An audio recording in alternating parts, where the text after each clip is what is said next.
Buenos días, yo soy Manuel Salzberg y esta clase la preparamos con Sofía Rossi. Hoy no puede estar Sofía, pero en el encuentro presencial sí va a estar. Es la clase número 2. En cuanto a los objetivos que tenemos para este seminario puntualmente, el primer objetivo es describir qué es la promoción y los 4 niveles de prevención de salud. Esto, chicos, es central y vamos a volver sobre esto cada encuentro y al final seguramente volvamos sobre esto, así que tienen que súper saberlo. Tienen que quedar en la médula espinal, un reflejo. Tienen que también poder describir los criterios de Fleming Carlson, entenderlos, aplicarlos. Y otro objetivo de esta clase es definir qué es la medicina basada en la evidencia, describir algunos estudios de investigación de la medicina basada en la evidencia y puntualmente vamos a intentar analizar qué es la reducción del riesgo absoluto, la reducción del riesgo relativo, el número necesario a tratar, la sensibilidad, la especificidad, el valor predictivo positivo y el valor predictivo negativo. Todo esto nos parece importante que uno lo sepa y este es el momento para aprenderlo. Y por último vamos a describir un poco qué es la salud colectiva y cuál es la importancia de la salud colectiva en la medicina general y en la medicina en todos sus campos, porque realmente es importante. Bueno, empezando la clase, ¿qué es prevenir? Bueno, prevenir es evitar que algo suceda, ¿no? ¿Y por qué la medicina previene? Bueno, esto queda muy ejemplificado con la siguiente frase famosa, que es esta, que es que ante un acantilado donde constantemente se cae la gente, es más económico y más humano que construir un hospital en la base, poner una baranda en la altura. Claramente, es más costo efectivo prevenir que curar. Por ejemplo, si en Argentina se hubiese podido realizar cuarentena a todos los inmigrantes que venían, nunca hubiésemos tenido los primeros casos de COVID autóctonos y circulantes, nunca se hubiese declarado la cuarentena, no hubiésemos gastado los millones que llevamos gastados por la pandemia. Si Estados Unidos hubiese podido prevenir el ingreso y circulación del virus, en Estados Unidos no les hubiese bajado 2 años las expectativas de vida como les bajó. Bueno, queda claro que prevenir parece que siempre es mejor que curar y que es más costo efectivo. Bien, vamos a hablar de la prevención, que dijimos que es algo muy costo efectivo. Se puede dar esta prevención en distintos momentos de las enfermedades, ¿sí? Las enfermedades tienen un periodo prepatogénico, periodo patogénico y un periodo de secuelas o complicaciones, ¿no? Cuando yo actúo sobre el periodo prepatogénico, digo que la intervención que hice es un tipo de prevención primaria. Cuando yo hago prevención primaria, lo que hago es evitar que aparezca la enfermedad, ¿no? Baja la incidencia de la enfermedad. ¿Qué es la incidencia de una enfermedad?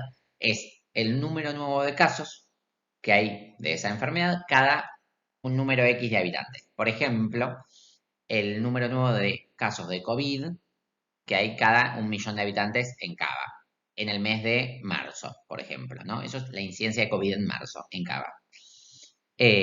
La prevalencia es el número total de casos que hay en un lugar en un tiempo determinado, ¿no? Por ejemplo, el número total de hipertensos que hay en Cava en el 2020, ¿no?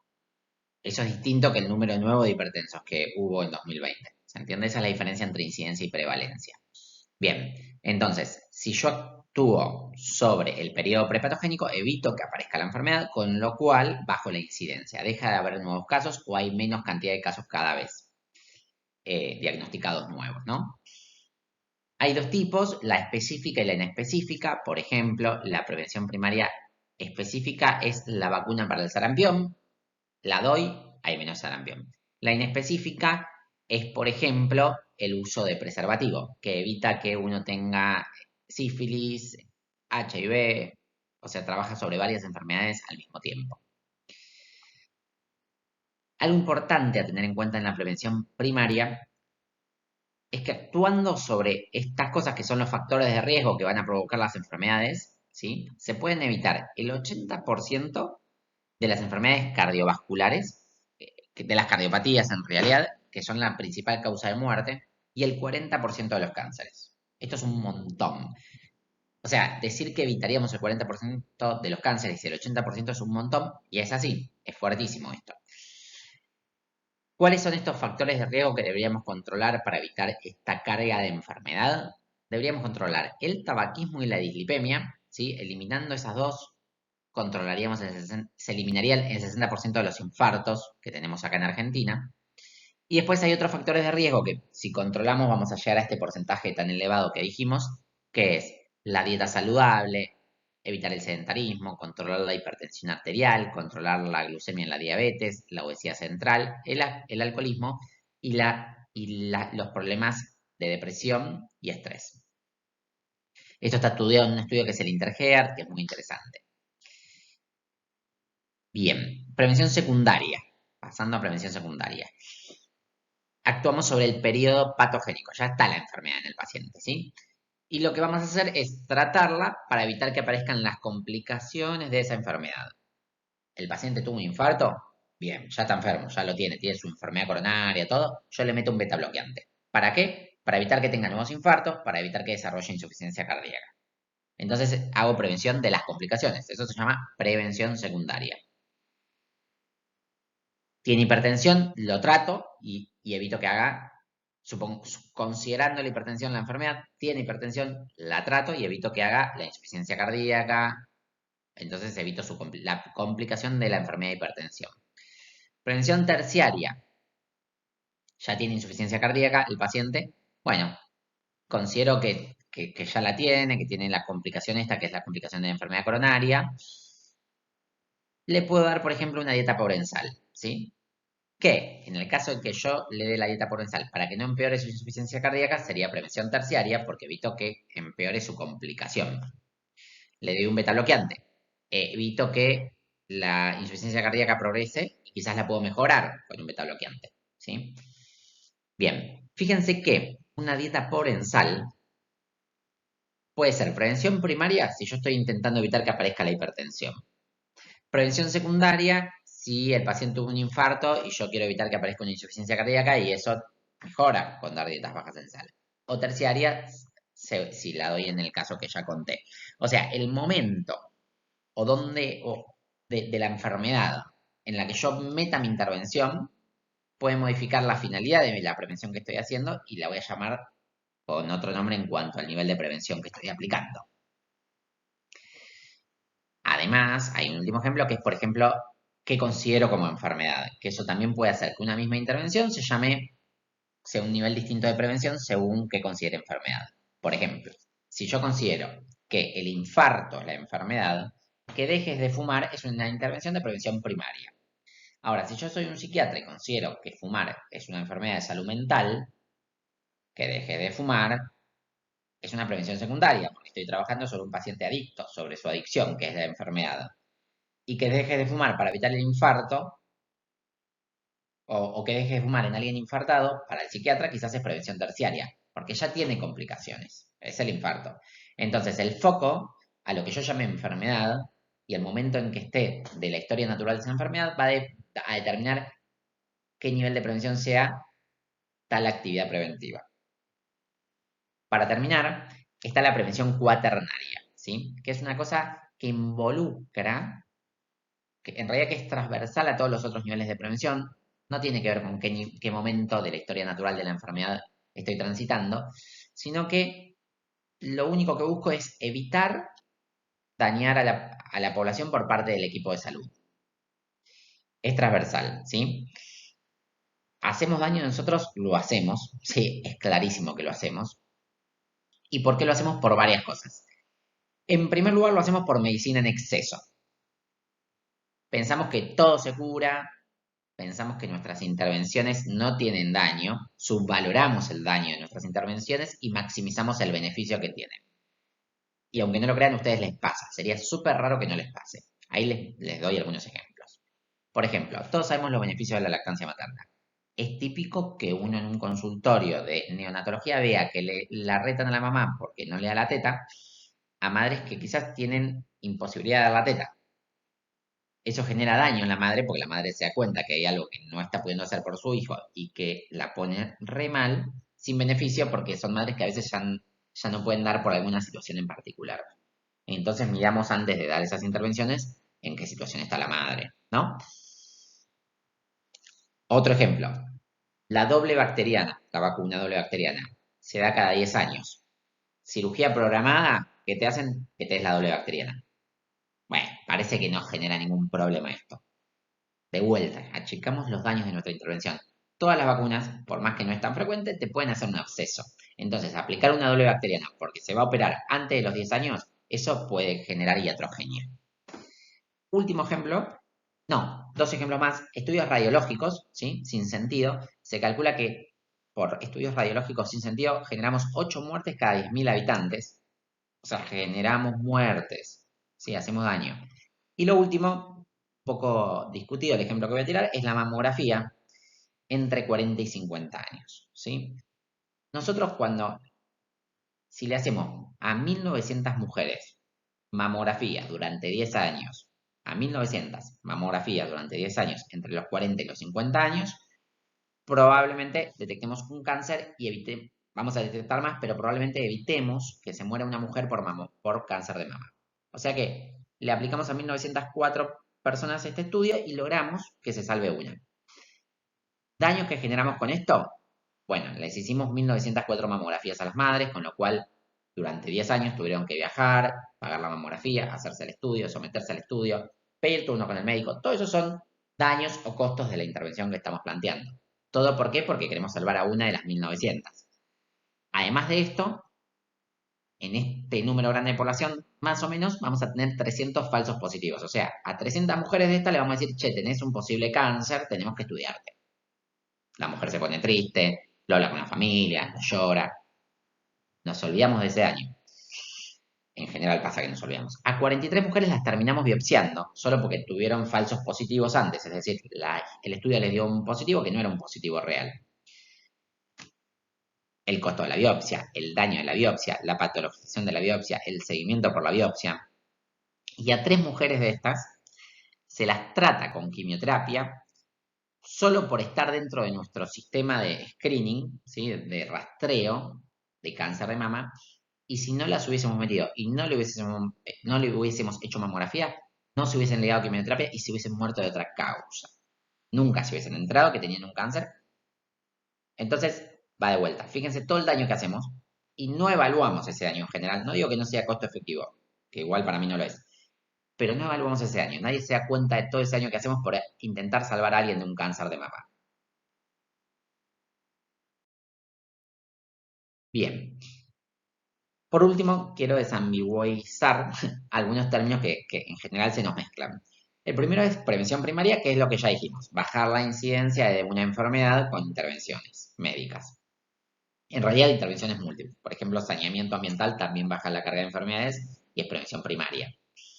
Prevención, primer nivel de atención, es otro concepto que está emparejado, pero no es prevención primaria. Primer nivel de atención es una forma de estructurar el sistema de salud por niveles según en la forma en que nos ponemos en contacto con las personas, las cercanías con ellas y las especialidades que lo componen, ¿sí?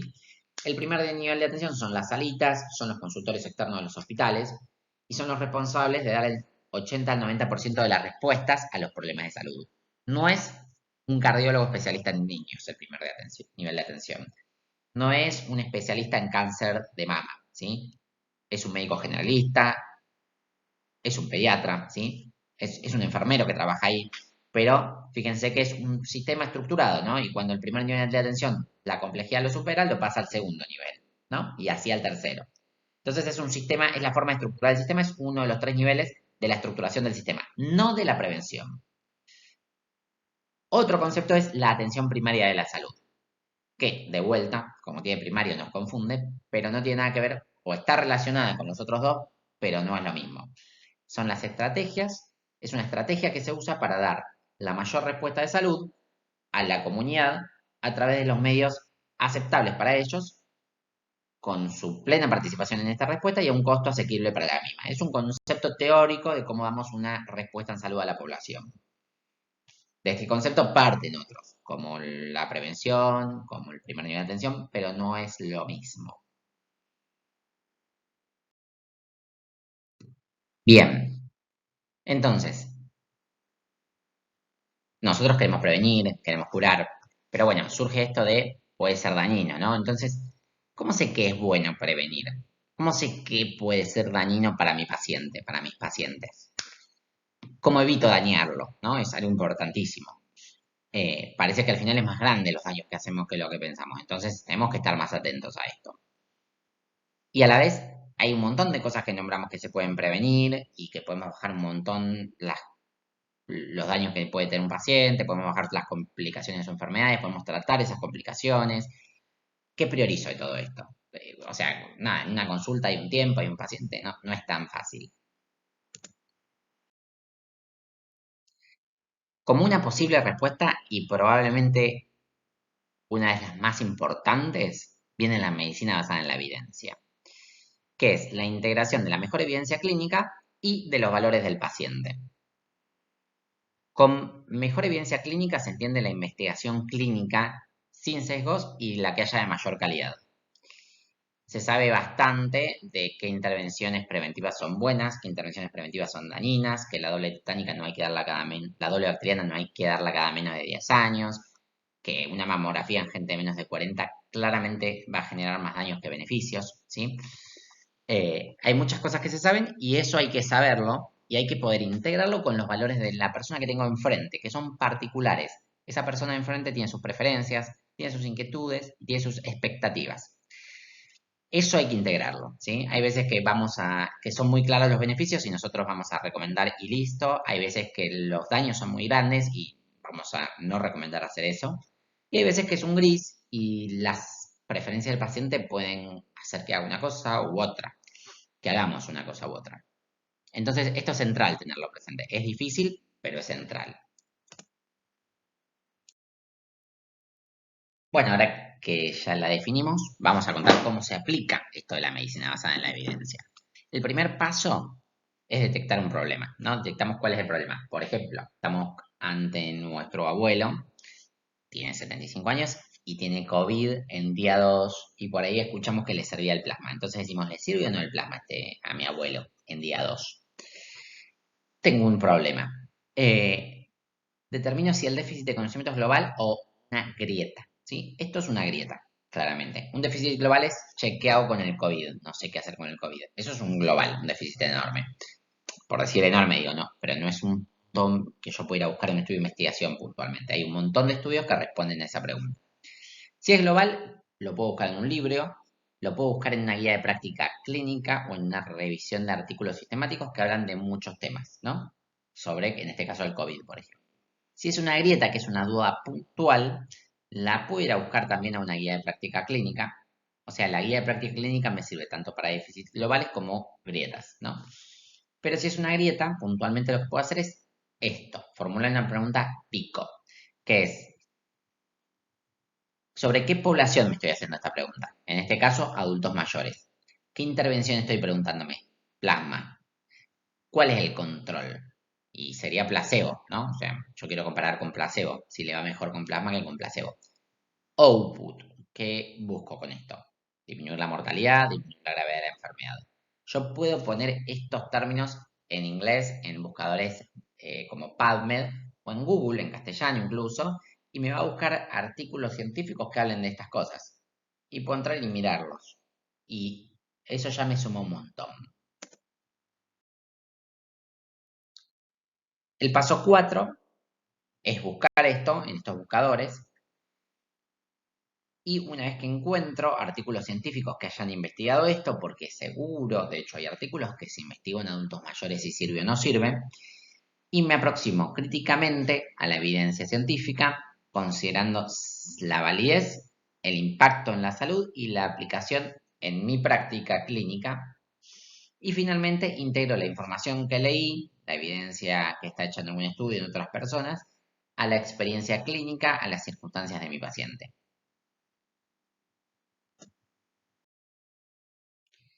Aplico la respuesta y evalúo qué tan efectivo y eficiente fui en la ejecución de estos 8 pasos, intentando irlo mejorando con el tiempo. De a poquito voy a aprender cómo buscar mejor en el buscador, qué palabras poner, si me sale en inglés, si no me sale, cómo puedo mejorarlo, usar Google Traductor, quizás voy mejorando la búsqueda de información científica y al mezclarlo con la situación específica, ¿no? Muchas veces esto lo aplicamos a lo largo de un tiempo más, de un intervalo de tiempo. Por ejemplo, viene el paciente, nos queda la duda. Lo recitamos al paciente. Hasta que vuelva el paciente, yo puedo hacer esto en mi casa, después de la residencia. Me voy a dormir retarde. Pero se puede hacer y mejora la calidad de respuesta que damos y la seguridad con la que le damos. Bien, ¿qué tipos de estudio me puedo encontrar en la búsqueda de la medicina basada en la evidencia? Y la otra pregunta, ¿cómo interpreto estos estudios que me voy a encontrar? Los estudios que me voy a encontrar pueden ser transversales o longitudinales, según en qué momento se realizan las mediciones sobre la población estudiada. En un estudio transversal, los datos se obtienen en un solo punto del tiempo, mientras que en un estudio longitudinal se obtienen durante un periodo de tiempo. Los transversales tienen la limitación de que no pueden demostrar ninguna relación causal entre un factor de riesgo o un tratamiento y un resultado.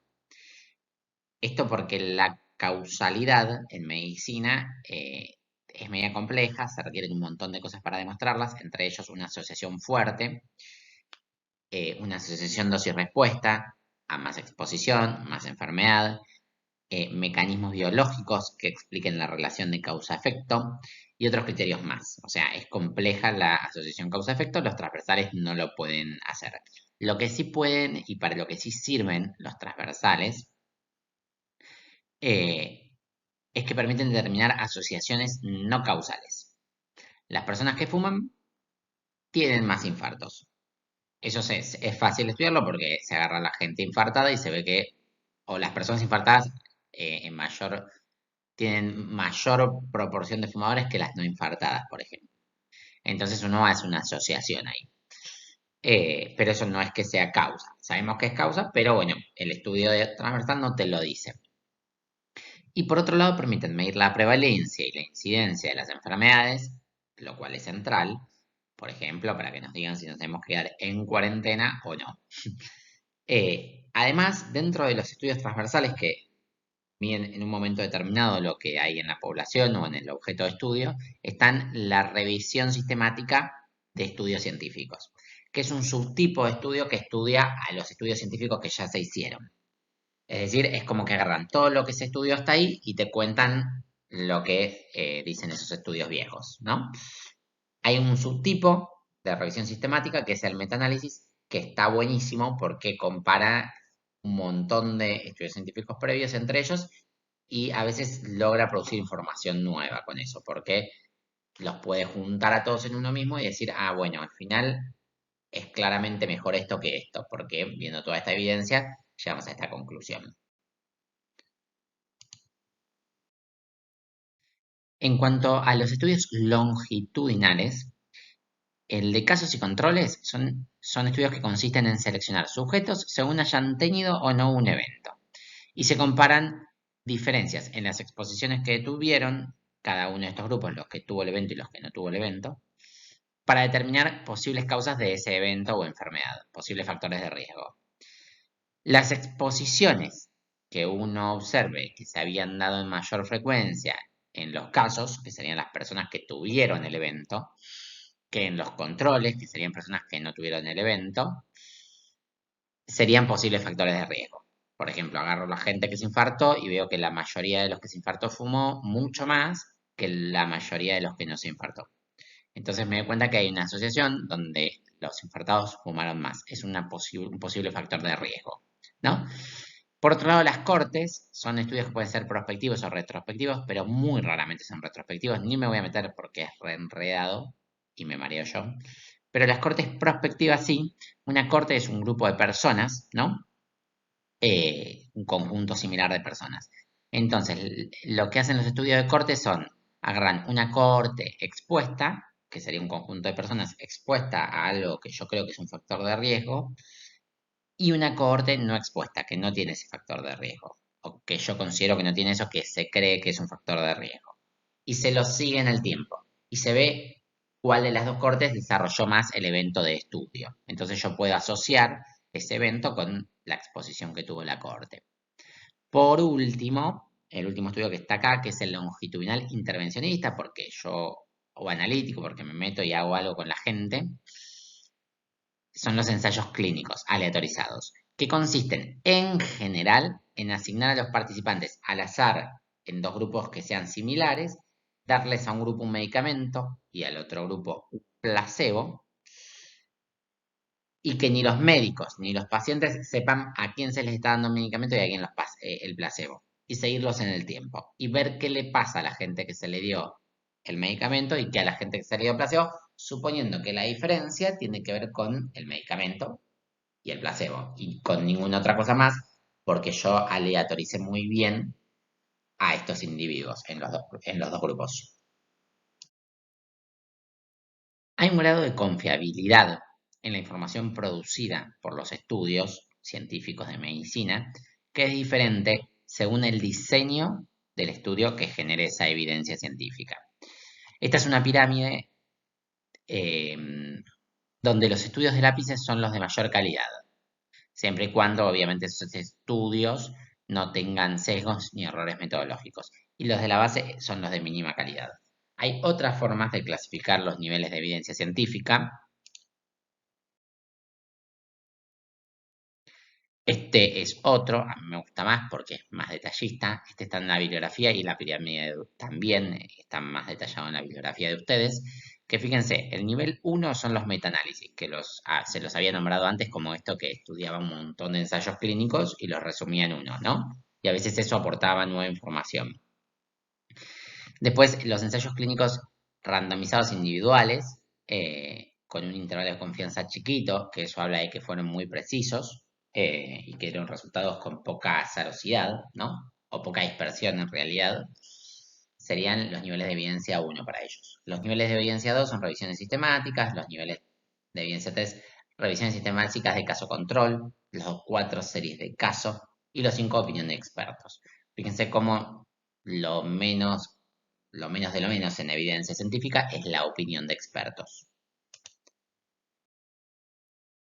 Bien, ¿qué tipos de estudio me puedo encontrar en la búsqueda de la medicina basada en la evidencia? Y la otra pregunta, ¿cómo interpreto estos estudios que me voy a encontrar? Bien, vamos de lleno nomás. Para entender un poco esto de las medidas de magnitud, se requieren ejemplos. Así que vamos con un ejemplo puntual. Tenemos 200 personas que están arriba y a la izquierda en el cuadrito blanco. Estas 200 personas, supongamos que tienen muchos factores de riesgo cardiovascular, fuman, son hipertensos, son diabéticos, no sé, tienen muchas cosas. Con lo cual, van a tener muchos infartos en los próximos años, ¿sí? Y lo que nosotros queremos medir es si tenemos un tratamiento que mejore y baje las probabilidades de que ellos tengan sus infartos. Cuestión que a 100 personas les asignamos el grupo placebo y así en el grupo tratamiento al azar y se supone que tienen que estar igualados los factores de riesgo, ¿no?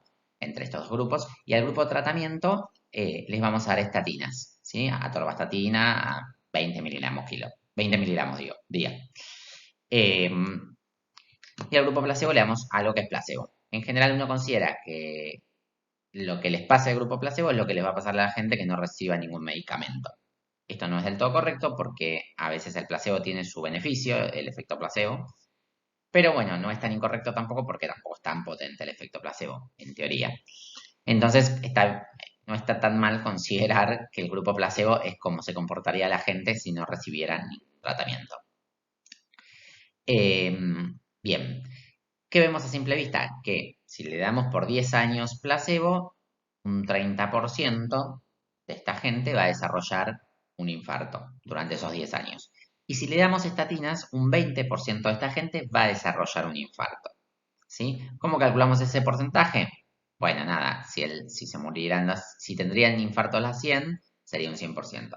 Si tuvieran infarto 30 sería un 30%. Es una regla de 3 simples o una división. Lo puedo calcular como quiera.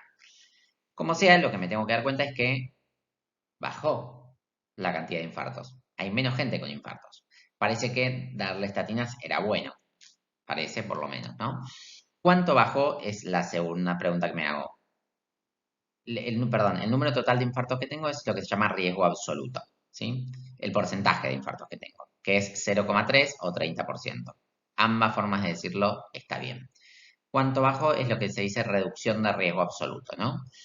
Que es o reducción de riesgo atribuible. ¿Cuántos menos infartos tengo gracias a tomar la estatina? En este caso es 30%, que sería lo que tuviera la gente que no, si no tomaría nada, menos 20%, que es lo que tiene tomándola, ¿sí? El riesgo tomándola, esa reducción de riesgo es de un 10%, 0,1. Y el otro concepto que aparece acá es el riesgo relativo. El riesgo relativo es cuántas veces más o menos probable es que la persona que le damos estatinas desarrolle el infarto en relación a la que se desarrolle sin estar expuestas a las estatinas. Va de vuelta. ¿Cuántas veces más o menos probable es que una persona que le dimos estatinas desarrolle un infarto con relación a las que tomaron placebo? ¿Sí? Si es 1, vamos a decir que es el mismo riesgo. ¿Sí? O sea que si el riesgo relativo de mi grupo de tratamiento es 1, no sirvió mi medicamento. No fue dañino ni sirvió. Si el riesgo relativo es menor a 1, eso quiere decir que fue beneficioso. Tomar la estatina me bajó las probabilidades con respecto a el grupo placebo de tener infartos. Y si es mayor a 1, quiere decir que me aumentó las probabilidades de desarrollar el evento, el infarto. ¿Cómo hago el cálculo? Para calcular este riesgo relativo, bueno, considero que si 1 es el riesgo que tiene la gente que toma placebo, que corresponde a un riesgo absoluto de 0,3, tener 0,2 de riesgo será X. Hago una regla de 3 simples y me da que el riesgo relativo es 0,66. Es decir, que tienen 0,66 veces chances de tener infartos los del grupo de tratamiento con respecto a los que tienen el grupo placebo. Es casi 0,5, es casi la mitad, digamos, ¿no? Le bajó a la mitad de este riesgo, para tener una idea, ¿no? Exactamente le bajó 2 tercios. Un tercio, perdón. Bien, seguimos con otro concepto. Reducción de riesgo relativo. Es, con respecto al grupo placebo, cuánto le bajé yo las probabilidades de tener un infarto, ¿sí? ¿Que cuánto se los bajé? Un 34%. Acá está el cálculo, ¿no? 1 menos mi riesgo relativo. Guarda, mucho cuidado acá. No es lo mismo, porque este dato es engañoso. Decir que la reducción de riesgo relativo es un 34% hace parecer que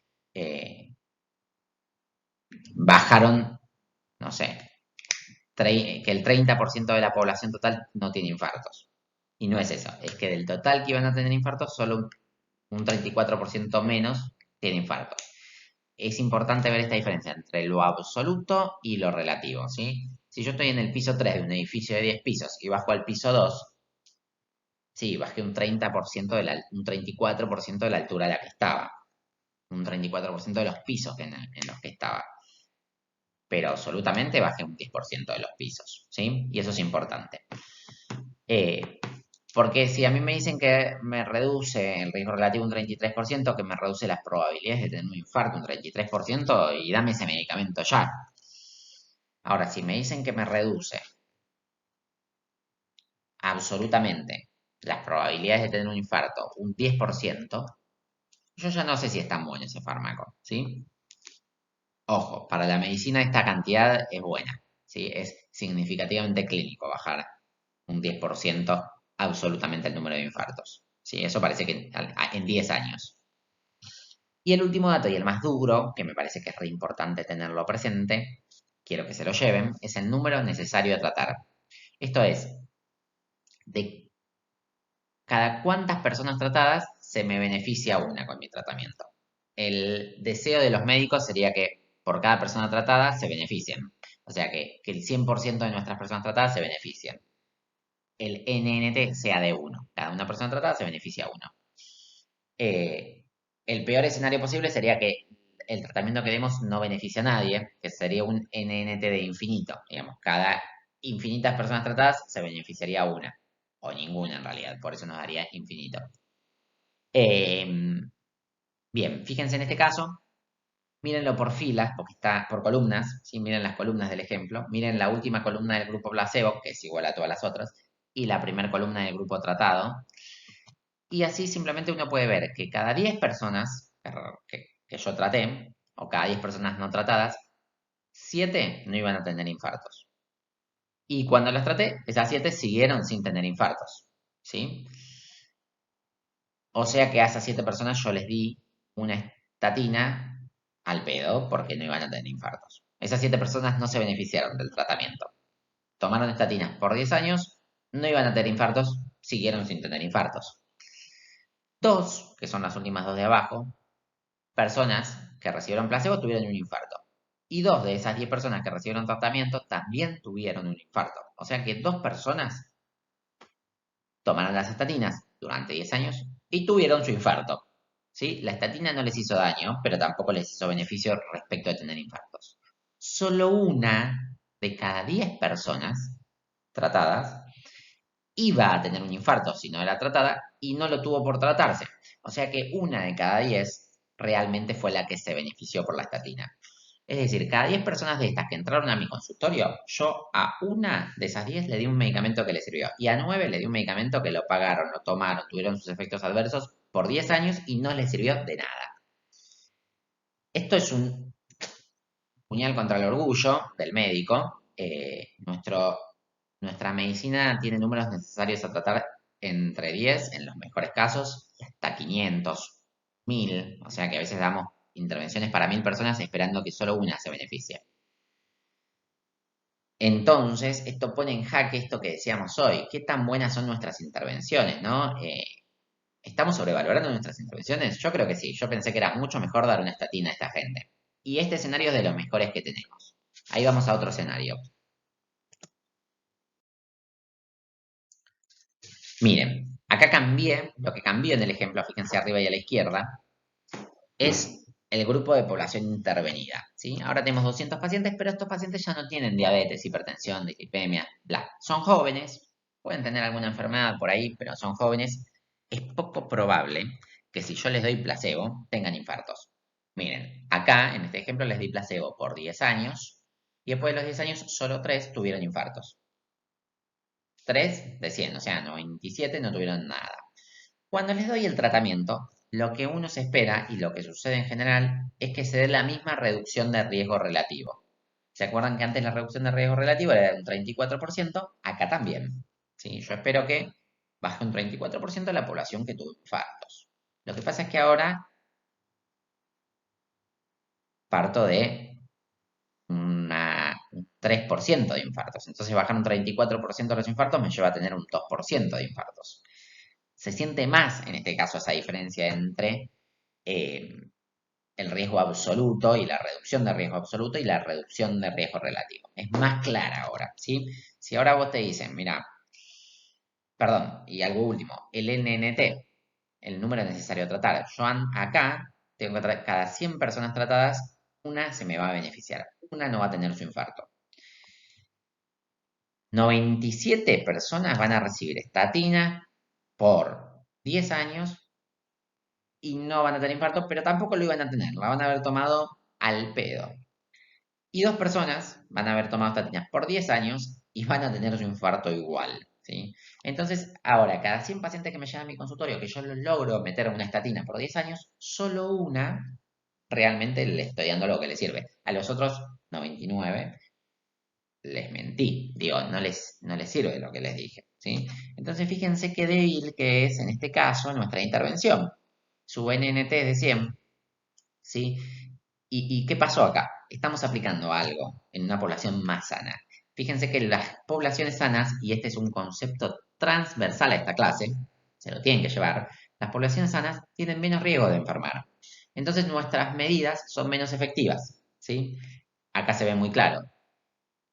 Y los efectos adversos de nuestras medidas se mantienen constantes, ¿sí? Casi tienen los mismos efectos adversos. Es verdad que un viejito quizás tiene más efectos adversos porque, por lo que sea, pero la verdad es que tienen sus efectos adversos. Entonces, las poblaciones sanas se benefician menos de muchas intervenciones.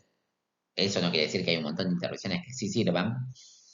Y son igual de vulnerables, si se quiere, a los efectos adversos. Bien, y el último tema que vamos a ver, de estos que estamos viendo de magnitud, es el intervalo de confianza del 95%, que volvimos al caso inicial. Fíjense arriba y a la izquierda, tenemos de vuelta los 30 pacientes que tuvieron sus infartos con placebo, los 20 que tuvieron sus infartos usando estatinas, ¿no? El riesgo relativo del 0,66, esto era que tenemos 0,66 veces de probabilidad de tener un IAM en el grupo tratado versus el grupo placebo, ¿no? Y lo que aparece entre paréntesis es esto que decíamos que es el intervalo de confianza. El intervalo de confianza sería, si yo traslado esto a la población completa, ¿sí? Esto es una muestra, es un pedacito de la población, agarré 200 pacientes. Si yo lo traslado a la población completa, es posible que, por más que las estatinas bajen un poco la probabilidad de que aparezca un infarto, es posible que no me dé exactamente que tenga 0,66 veces los infartos que tenía sin estatinas. Es posible que tenga 0,68, 0,64, no lo sé. Pero hay un tamaño de variabilidad en ese resultado cuando lo traslado a la población general. ¿Cuánto varía ese resultado cuando lo traslado a la población general? Tiene que ver con varias cosas estadísticas, pero principalmente con el tamaño de mi muestra, ¿no? Sobre todo en este caso tiene que ver con el tamaño de mi muestra. Entonces, se pueden utilizar métodos estadísticos en base a los datos que sé de mi muestra para calcular un intervalo en el cual con 95% de certeza se va a encontrar este riesgo relativo en la población general si yo le doy estatinas. Y lo que me dice acá es que va de 0,56 a 0,76. O sea, que lo que me dice esto es que es posible que el riesgo relativo sea 0,76, puede ser que sea 0,56 o cualquier intervalo que esté, cualquier número que esté entre esos dos valores. Lo que veo es que siempre es menor a 1, o sea que siempre me está beneficiando el tratamiento con el fármaco, con un 95% de probabilidad en este caso, ¿no? Eh, entonces esto es lo que uno identifica como que es estadísticamente significativo. Este riesgo relativo pasado a la población general nos da que en la población general va a servir y va a reducir con 95% de probabilidad eh, el número de infartos. Hay algunos estudios que puede ser que nos digan, por ejemplo, riesgo relativo 0,66, intervalo de confianza 95, y en vez de decir esto de acá, puede ser que diga, por ejemplo, 0,01 a 3, guión 3. Eso quiere decir que la verdad es que por más que en el estudio dio que reducía la cantidad de infartos, porque el riesgo relativo es menor a 1, en la población general, cuando eso yo lo paso estadísticamente, me da que en realidad no lo sé, porque el intervalo de confianza del 95% agarra números que están debajo de 1 con intervalos que están por encima de 1, con lo cual no lo sé. Y eso es lo que se llama que es un estudio que no da significancia estadística. Ese estudio no me permite decir si ese medicamento aplicado a la población general va a reducir la cantidad de gente que tenga un infarto. Entonces no me sirve ese estudio para dar estatinas. ¿Se entiende? Bien. Lo último que vamos a charlar sobre estudios científicos son estos valores: sensibilidad, especificidad, valor predictivo positivo y valor predictivo negativo. Tenemos que saber que no todos los tests nos dan positivos en todos los enfermos, ¿no? ¿Quién no conoce a alguien que una PCR, disculpen, pero quién no conoce a alguien que una PCR le dio negativo y después le dio positivo y era COVID, ¿no? O sea, esos son test que no da siempre positivo cuando la persona está enferma, y así hay test que no siempre dan negativos cuando la persona está sana, ¿sí? No podemos confiar a ciegas en los test. Esto es central. Después, fijémonos en lo que quería que veamos. Esta es una tabla de doble entrada, estos son los enfermos, estos son los sanos, estos son los positivos y estos son los negativos, ¿sí?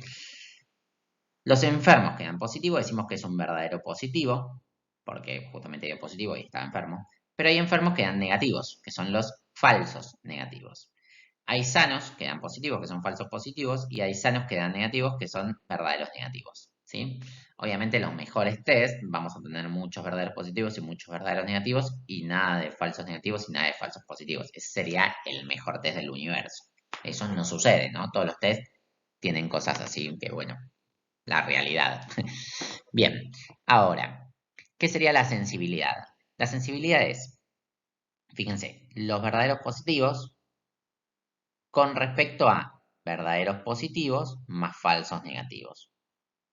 O sea, es los verdaderos positivos con respecto al total de enfermos. Es la proporción de enfermos que me dio positivo. Esa es la definición real. La proporción de enfermos que da positivo. ¿Sí? Si un test es 100% sensible, quiere decir que todos los enfermos me dan positivos. Que todos los enfermos son verdaderos positivos. Que ningún enfermo me dio un falso negativo. Ese es un test 100% sensible. Detecta a todos los enfermos. ¿Qué es un test específico? Un test específico, fíjense, esta es la formulita, es aquel test donde hay muchos verdaderos negativos, ¿sí? Con relación a los verdaderos negativos más los falsos positivos. Un test, repito, donde hay muchos verdaderos negativos con relación a los verdaderos negativos más los falsos positivos. Es decir, que un test muy específico en realidad lo que me dice es, de los sanos, ¿cuántos son verdaderos negativos? Un test 100% específico me dice que el 100% de los sanos, falsos positivos más verdaderos negativos, falsos positivos más verdaderos negativos, el 100% de los sanos son verdaderos negativos. Ese es un test 100% específico. O sea que el test básicamente me asegura que el que me dé negativo, si es muy específico, sea sano, ¿no? Molecularmente uno se imagina que un test específico es como que solo da positivo cuando aparece la molécula alterada, digamos, la molécula que estoy buscando. Entonces, si es muy específico, no me va a dar positivo ante ninguna otra molécula, con lo cual ese test me garantiza que si me da negativo, estaría pensando que no lo tengo. Y va a ser positivo cuando aparezca la molécula. Eso es lo que uno se imagina molecularmente. La verdad es que lo que hace es esto, fija, viendo la fórmula, realmente me garantiza que si es 100% específico, el 100% de los sanos me da verdadero negativo. Ahora, ¿qué es el valor predictivo positivo? Valor predictivo positivo. Fíjense el denominador, verdaderos positivos más falsos positivos. Es de todos los que me dan positivos, verdaderos positivos y falsos positivos, ¿cuántos son enfermos? ¿Cuántos son verdaderos positivos? ¿Sí? Entonces, lo que a mí me dice el valor predictivo positivo es, ¿tengo una persona con un test positivo? Bueno, ¿qué probabilidad tiene esa persona de ser realmente un enfermo? Si el valor predictivo positivo es del 80%, por ejemplo, alguien que le dio positivo tiene un 80% de tener en realidad la enfermedad, solo por ese test. El valor predictivo negativo hace lo mismo, pero para la gente que le dio negativo el test, ¿sí?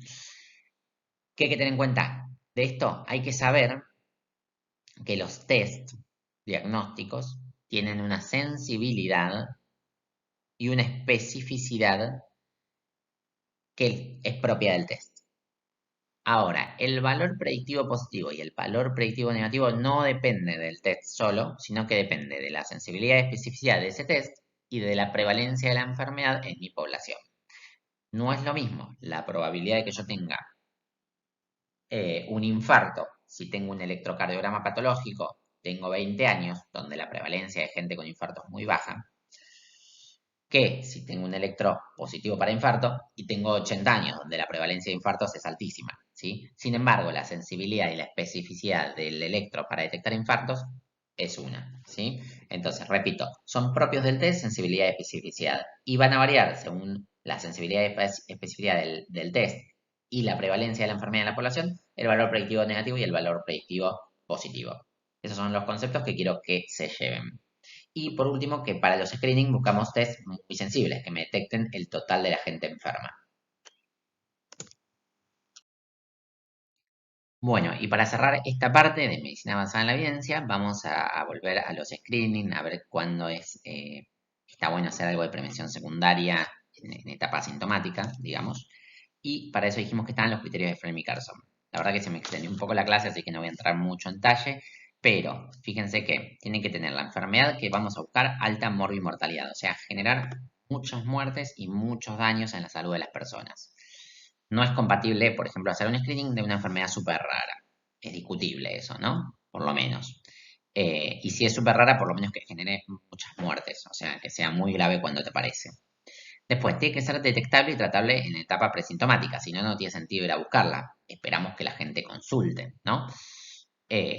Por ejemplo, una neumonía no le podemos hacer un screening porque la gente llega con los síntomas y no tiene una etapa presintomática. De repente aparece con la enfermedad, entonces no tiene sentido ir a buscar la neumonía en gente que no la tiene o en gente que no tiene síntomas. El tratamiento temprano debe ser superior al tratamiento en etapa de diagnóstico habitual.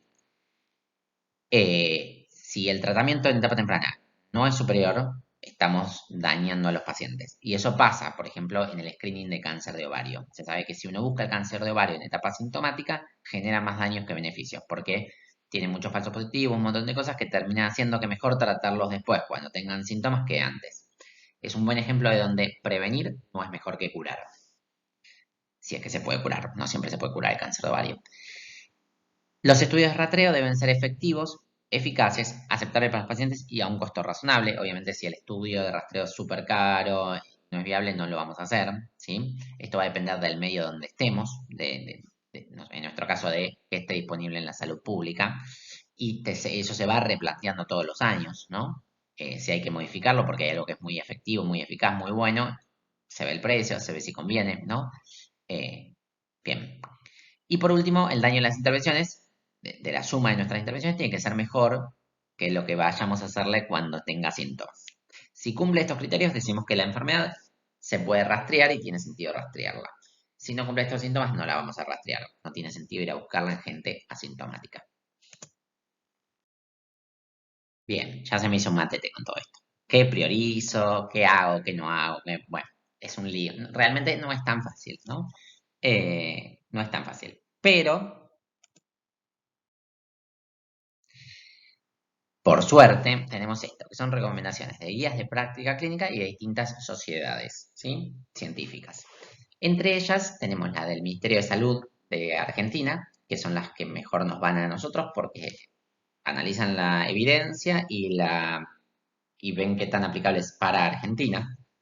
Y hay guías internacionales con muy buen análisis de evidencias como la USPTSF, ¿no? Que me retrabo siempre que lo digo y lo digo mal, pero hay distintas comunidades científicas que analizan sistemáticamente la bibliografía y nos recomiendan, en base a los niveles de evidencia y a los estudios que se van publicando, con distinta fuerza, distintas recomendaciones para que nosotros apliquemos o no apliquemos. Y esos textos nos justifican por qué recomiendan eso, ¿no? Citan a los estudios, los ECA, los de corte, todo lo que se haya estudiado, con lo cual se llegó a esa conclusión.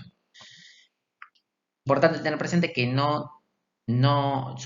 hay muchos sesgos cuando uno lee lo que recomiendan algunas sociedades de especialistas, porque las sociedades de especialistas están sesgadas en que en general están mirando enfermedades en población enferma, no en población sana. Entonces, cuando queremos aplicar recomendaciones en población sana, tendríamos que buscar a las sociedades que analizan qué se recomienda hacer en población sana, porque están más libradas de estos sesgos, ¿sí? Y acá yo les pongo que recomienda los tipos de recomendaciones, por ejemplo, que tiene la Task Force, que es para nosotros una de las mejores que hay en el mundo, en Estados Unidos. También está la de Canadá, que es muy buena, donde A y B para ellos son recomendaciones con certeza moderada a alta, que hay un beneficio grande en la intervención que se está recomendando, ¿sí? Con esto, por ejemplo, recomiendan el screening de HIV, ¿no? Es claro que buscar HIV en población asintomática es bueno, el periodo asintomático es largo, cumple todos los criterios de Fermi-Carlson, ¿sí? Y la intervención es claramente mejor hacerla temprano que tarde, entonces lo recomiendan como A y B. Hay un montón de estudios que avalan esto. Es A, perdón. Dejar de fumar es A también. C es que los daños de la intervención la evidencia que hay hasta ahora es que los daños de intervención son bastante similares a los beneficios, a favor de los beneficios, pero no hay tanta diferencia. Entonces ahí lo que ellos recomiendan es contarles a la persona, al paciente, y que decida él qué quiere hacer. Porque como hay poca distancia entre beneficios y daños, por más que esté a favor de los beneficios, eh, mejor que decida él porque influye mucho en esto de la medicina basada en la evidencia los valores del paciente. D es que hay evidencia en contra, como el screening de cáncer de ovario. Sabemos que generamos más daños que beneficios, entonces esto no se recomienda hacer. Y es que no se sabe, o sea, la evidencia no es suficiente para recomendar hacia ningún lado, ¿sí? O sea, no sabemos si es bueno o malo.